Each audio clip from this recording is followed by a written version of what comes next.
Let's go for a walk. I'm walking through Bluffton, Indiana, where I'm living right now. And it's not my hometown, but it kind of feels like my hometown, you know?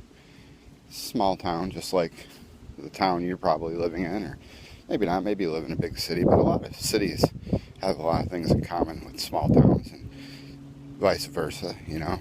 A lot of towns, though, are a lot alike in a lot of ways right now, and one of them is really hard to find a job in these little towns, especially if you're like me and you can't afford transportation. You know, that's what we got to change. We got to change it so that even in the small towns, we can get some jobs coming in. These towns have been doing business the same way for a couple hundred years, and just like the federal government, you know, they're pretty much been doing business the same way for a long, long time. And that's why you don't ever see anything change, you know.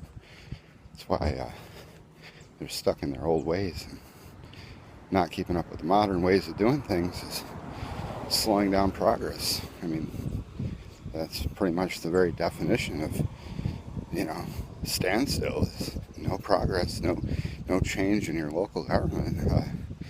How can you bring in new jobs and all that? But anyway, I digress.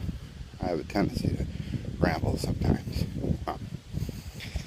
Just kind of thinking out loud, you know, wouldn't it be something if somebody new got in there, somebody that wasn't even a part of the system, somebody that hadn't ever been a part of the system, but they knew that changes need to be made, you know, and they were dedicated to that idea and stuck with it, you know, that would really be something. And that person doesn't have to be me, but it does have to be somebody that's outside of the current system in Washington, D.C., if you want to have a president that's going to actually make changes. And if you want to have leaders that are going to make changes as well, you know, they've got to be from outside the system completely, untouched, you know, untouched by corporate greed and the almighty dollar. You know, that's what it seems like it comes down to.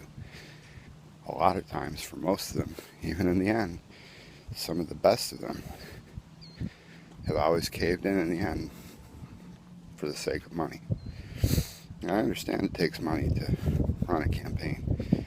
It's a big country, but, you know, there's a certain point where this just becomes ridiculous, you know. Some of these guys are getting kickbacks for the rest of their life, whether they serve in the Senate or in the House and even in the White House.